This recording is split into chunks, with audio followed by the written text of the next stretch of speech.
Yo, what's poppin'? People, your boy Snacks is back in the building with another banger. You know how we do before we get started. Happy New Year to all of you guys. Y'all make sure y'all focus this year. This year's the year of focus. We all are going to accomplish at least one of the goals that we got set forth. You don't have to tell me what it is, but let's talk about it. Let me know one of your goals that you want to accomplish this year in the chat. You know what I'm talking about? But y'all know we can't do this video without giving a shout out to you, the viewer, for taking the time out to watch this video. But while you're here, do me a solid. Hit that like button, hit the subscribe button. Don't forget to hit that little star and hype your boy up. It's a beautiful day. And you know we can't start a video without giving a shout out to our wonderful ladies of the CU1T. So if you see a CU1T in the chat or in the comment section, ooh, hate when the necklaces do that. Make sure you give them a shout out. Make sure you holler at them. Because ain't nothing like the support of a wonderful woman. And the CU aunties have been holding us down. So big ass shout out to the CU. I see my stuff reposted on Twitter and Instagram. Them the CU aunties that be doing that. So y'all make sure y'all holler at them ladies. You know what I'm saying? I appreciate all the love. But the last game of the season for the Cleveland Browns is coming up. It is a rivalry game. It is an interstate game. It is a division opponent.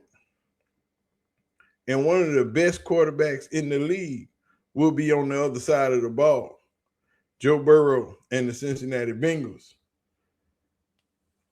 Cleveland is going to Cincinnati. Let's talk about it.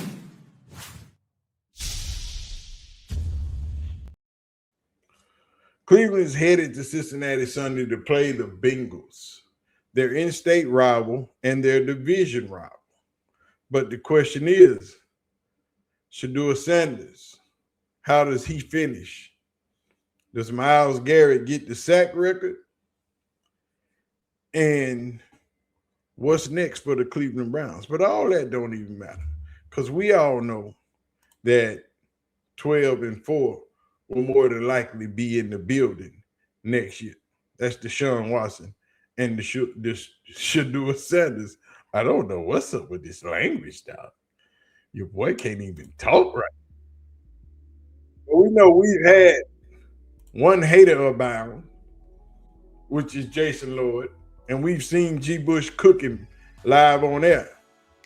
But as we head to Cincinnati on Sunday, your boy Joe Burrow had some things to say about young Shedeur Sanders. I don't know how much college football you watch over, 23, 24. I asked this because, Shedeur Sanders going to be starting for Cleveland on Sunday. Did you get a chance to watch him? And if so, what do you think of his game and also kind of how he's handled the unusual spotlight that's kind of come with him? Yeah, I really enjoyed watching him in college. I thought he made a lot of plays. I thought he could throw it.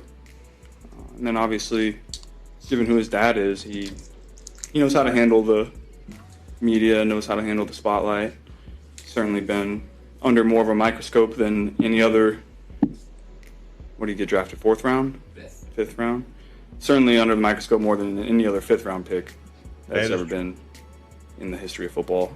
And every clip that I see, he seems to be handling it well, says most of the right things in the media.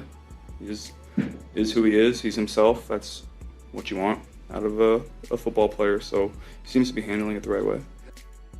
Damn right he handling it the right way, Joe. Just like you've been handling it the right way since you came out of old bum-ass LSU.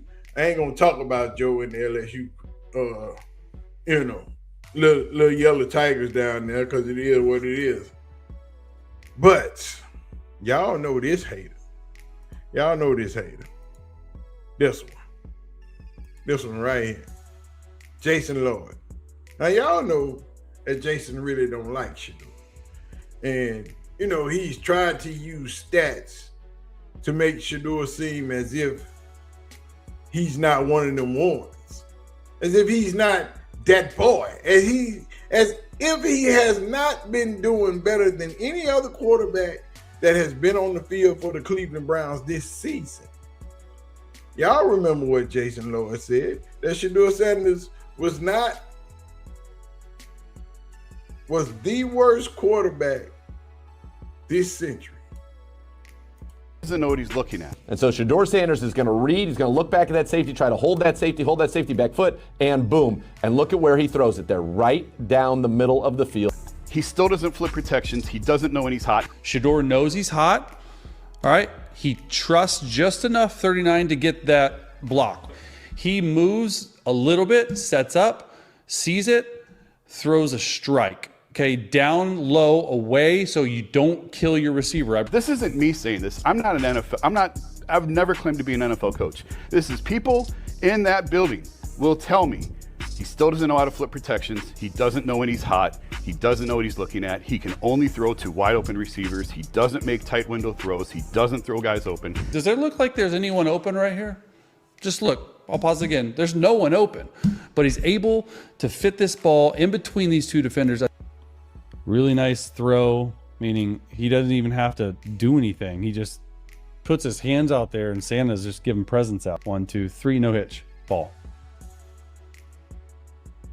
That's a perfect throw between these three.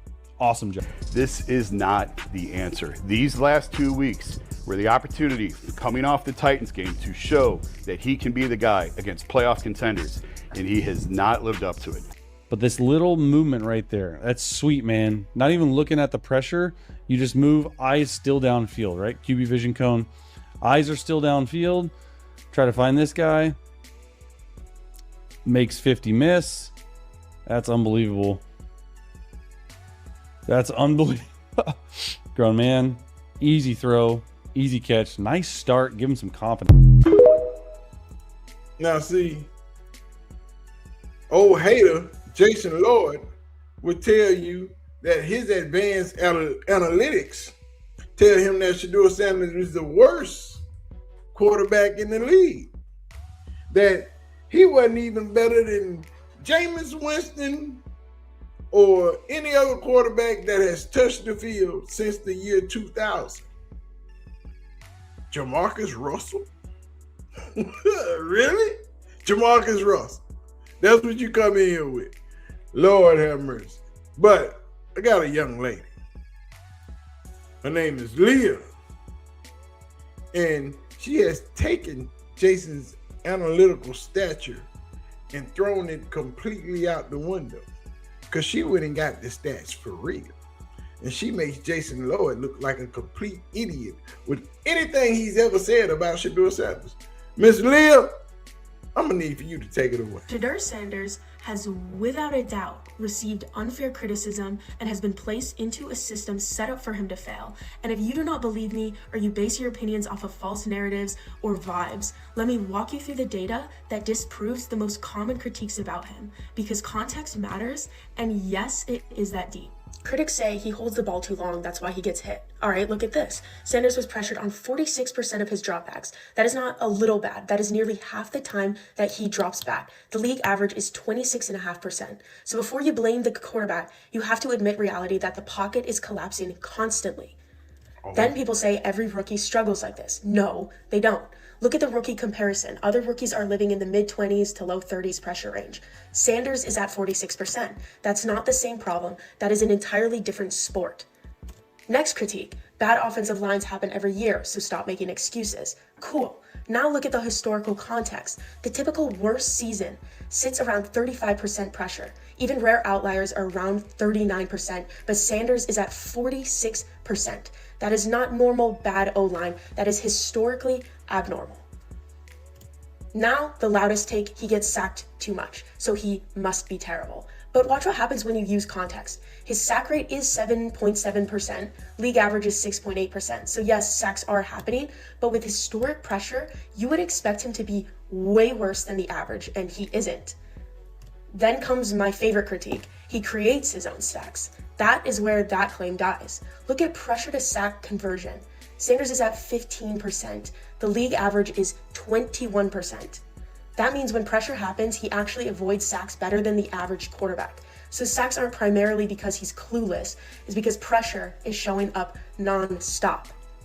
Then people say, just throw it faster. Okay, here's the timing. Cleveland pressure arrives around 2.25 seconds. That is earlier than the league average. So yes, Sanders' time to throw is 3.4 seconds, which is long. That's on him sometimes, of course, but it is also a part of his playmaking. And what matters is pressure is arriving before routes fully develop, so a lot of plays turn into survival mode.